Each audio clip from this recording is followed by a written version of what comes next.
Hi there everybody, this is Dave and welcome to new RPG news. We have a lot of stuff to talk about today, from a level 5 disaster, to a Game Boy Advance classic being revived, to a new Suikoden game, and return of 80s classics like Wizards and Warriors. And we have even more than that to talk about, and I do think that all that is worth a sub, as I do try my hardest to hit 100,000 subscribers. With your help, your like, and your sub, I know that I can get there, so thank you so much for that. But first, before we do dive into all that good stuff, let's have a word from today's sponsor. Are you a fan of 3D roguelike action RPGs with cooperative play like I am? Well then I have the game for you. 13Z The Zodiac Trials is now out for Steam, with a playtest mode where you can try out the Fox, a melee-focused character, as well as the Raven, a ranged attacker. It is edge-of-your-seat action, as you compete with a group of animal spirits in the Zodiac Trials to see who will be named the 13th Eastern Zodiac Guardian. You'll be hacking and slashing your way to the top, using your regular attacks, secondary aerial attacks, special skills, perfect dodges, and dashes to ensure that you are the winner. After each trial, you'll gain special elemental skills to enhance your Guardian, as well as passives and relics that you find in treasures. But you won't make it all in one go, though. They don't call this a trial for no reason. It is not for the faint of the heart. And each time that you die, you'll be sent back to town, just a little bit stronger than you were the first time around. So you need to keep on trucking to defeat those Guardians. But don't forget, you can always ask your friends to join up and help you out too. Once it launches later on this year in early access, it is going to feature 4 different playable characters: the Fox, Raven, Panda, and Cat, each with their own unique strengths and attack patterns. So if you think that this is as cool as I do, then be sure to click the links below and try the playtest. Leave the developer some feedback, and of course, wishlist it for yourself. And now, let's get on back to today's video. Thank you again for watching and supporting, and now Nippon Ichi Software has new titles presentation set for March 14th. This is sequels and completely new titles to be announced. So probably like a Disgaea 8, maybe a Phantom Brave 3, you never ever know what you're going to be getting with them, probably some of their standards, and then some weirdo offshoots. So it says the broadcast is going to consist of 2 different parts. In the first half, Nippon Ichi Software President and CEO Kenzo Saruhashi will share information about new titles for the first time, as well as showcase gameplay images and illustrations from development. This includes long-awaited sequels and completely new titles. This to me is really exciting. Nisa is up there with like some of the best JRPG producers out there, so I am just waiting with bated breath to see what they have for us, and it's only a week away too. Ugh, right in my childhood.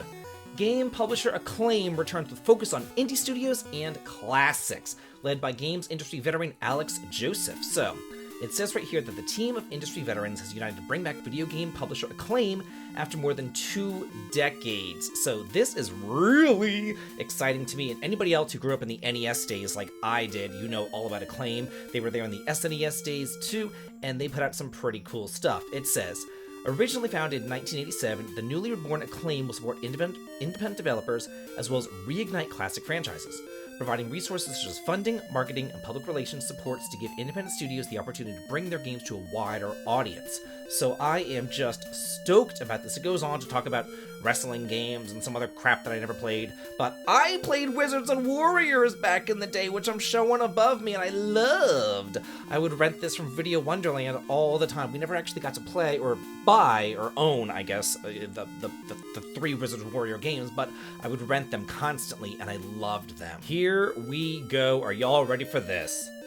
Keiji Inafune left Level 5 in mid-2024, and we're only just now finding out about it, so the Level 5 Osaka office was established to take over all of Level 5's operations, and because of this, Fantasy Life I underwent restructure following his leave. This is probably why, the game was delayed. This is more than likely why they announced it for certain consoles and said that it was going to be physical, and then they went back and they said, no, it's not going to be physical. Like, there was a mess and a dress with this game right here. It says, Willa Development's first blog post shares more information behind the development of Fantasy Life I, The Girl Who Steals Time, which was recently dated for a May 21st release across the PS5, PS4, Xbox Switch, and PC, including how Level 5 had to reassess and restructure the game following Inafune's departure. I'm going to hit the high points right here. It says, in mid-2024, Fantasy Life faced an unexpected challenge. At the time, producer Kenji Inafune left the company, and we need to reassess and restructure the project.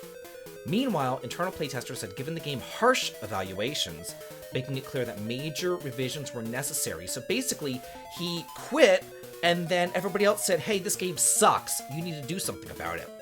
So the project evolved into a collective effort across the entire company, and the restructuring allowed them to expand the team and create an environment where they could focus on fine-tuning the game's quality right up to the very end.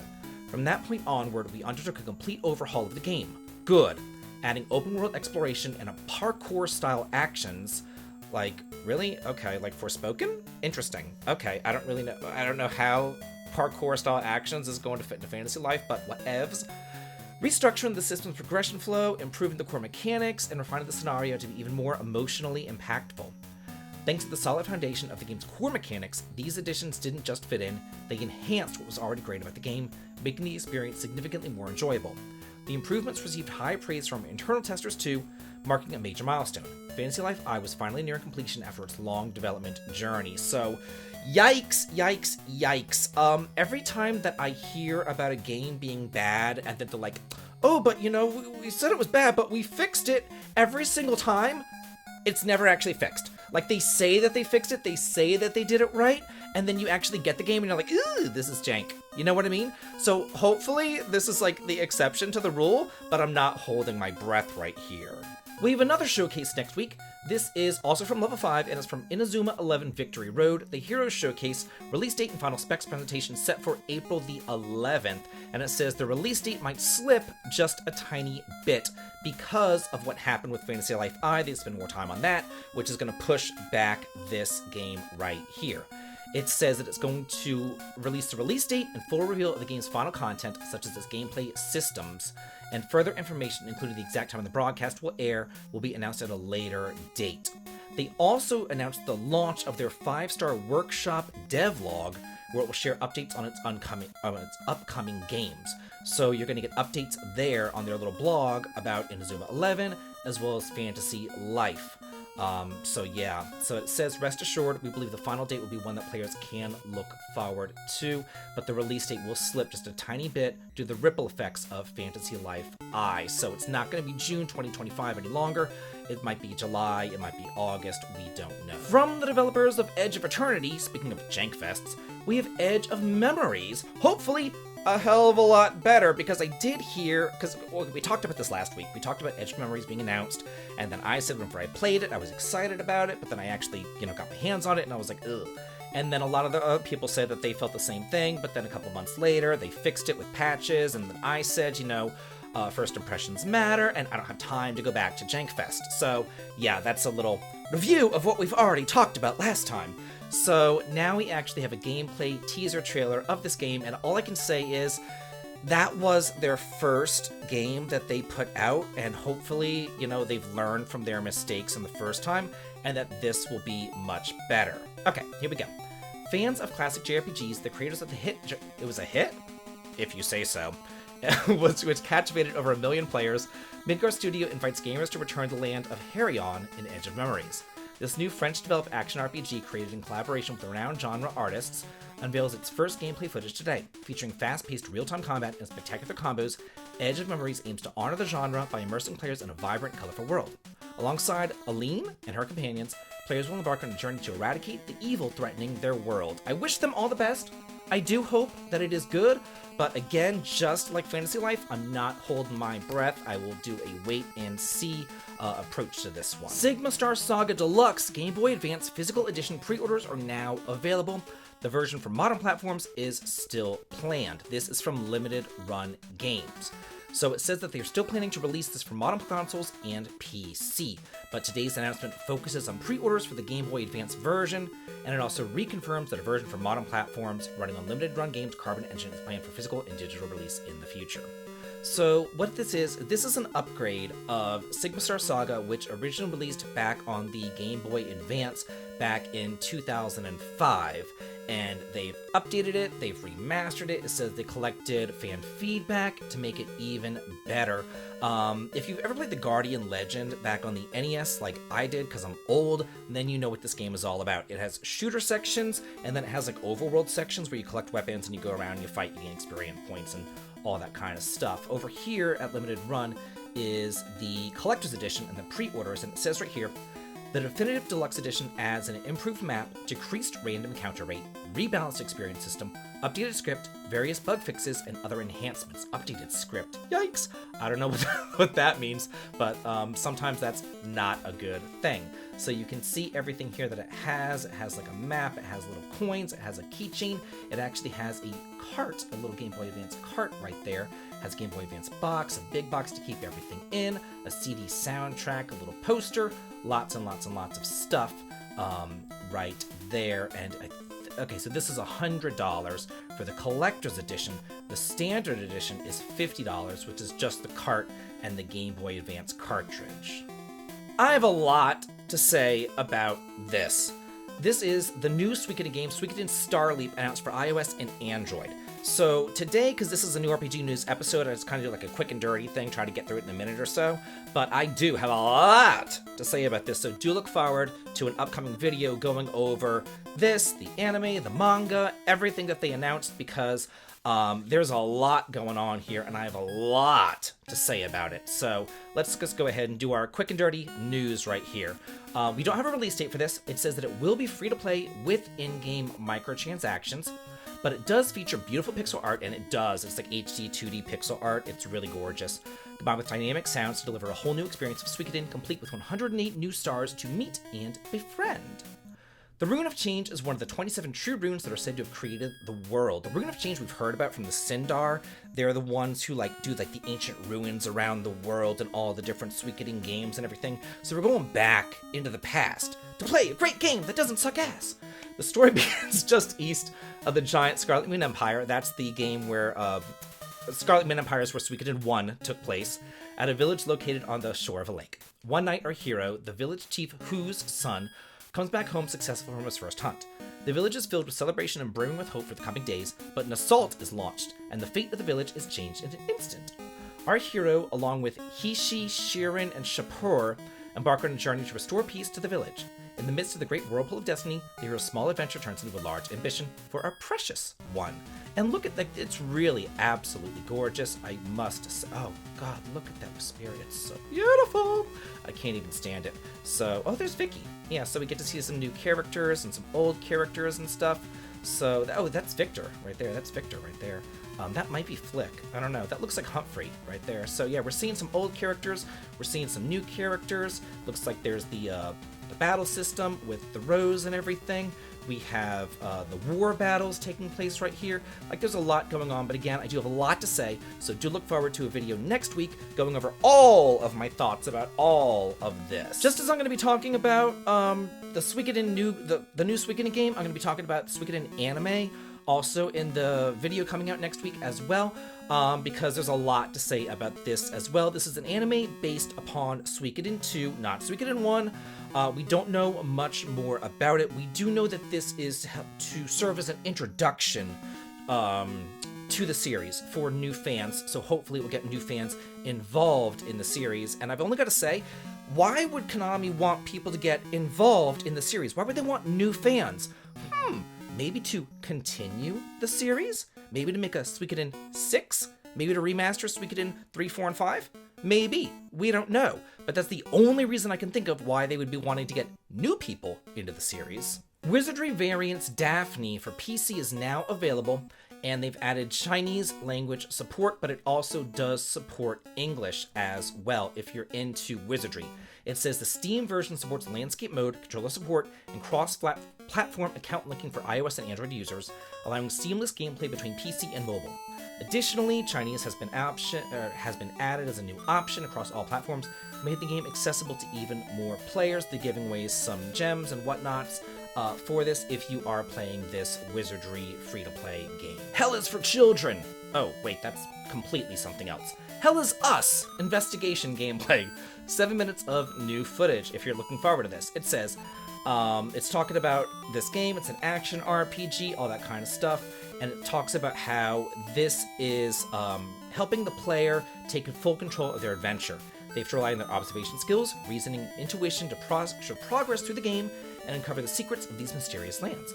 Guided by conversations with the characters they encounter and meticulously designed level structure, players will forge their own path in this immersive experience, coming out for the PS5, PS4, Xbox, and PC on September the 4th. Teyutama Kiss My Ass! Deity Remaster launches for March 27th, featuring English support right here. It's going to launch for the Switch and the PC.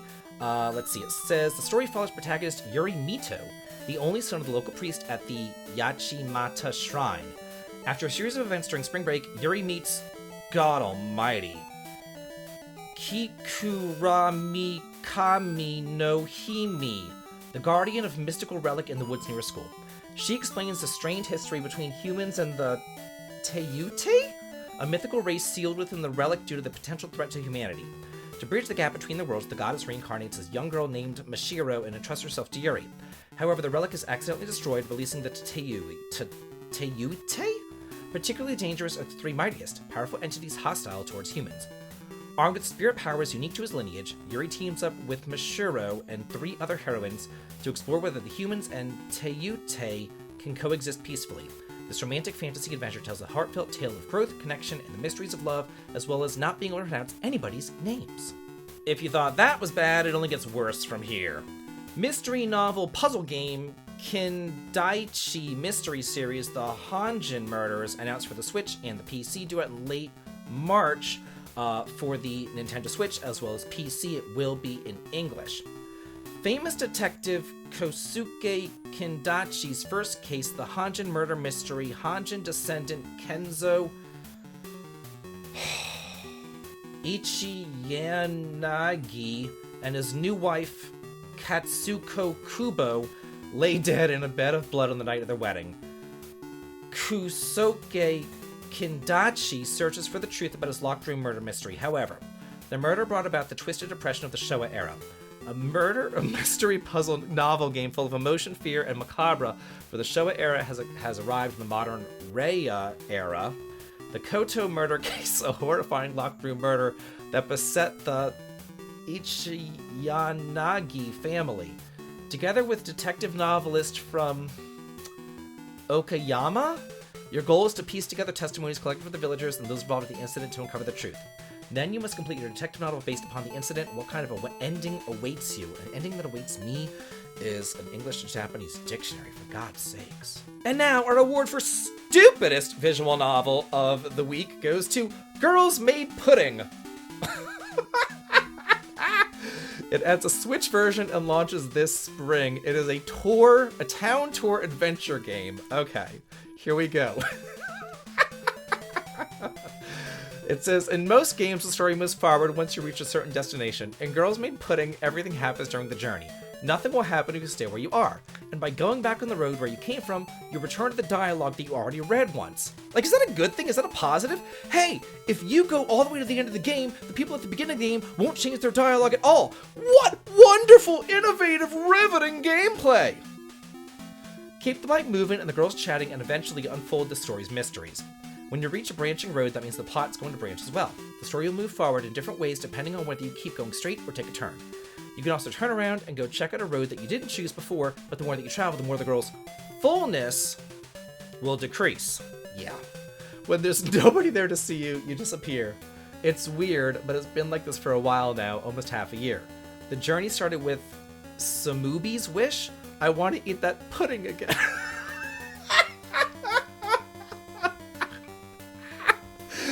Oh my god, it's so stupid. She and Nikomi go on a bike trip, traveling from town to town looking for ingredients for the pudding and meeting new people. Little by little, they start understanding what happened to the world. What? I thought they were looking for pudding ingredients. They keep traveling and looking at each other, lest they disappear. I guess their breasts are disappearing because their fullness is going down. Like, I don't know. This is the dumbest thing I've seen in my entire life, but whatever. I'm like crying from laughing so much. It's so stupid. Okay, but anyway. That's it for this week's New RPG News. Hope that you all enjoyed it. Let me know what you think about the news. Let me know what games you're going to be buying. Let me know if there's any stories out there that you'd like for me to cover in next week's news. And as always, have a good day.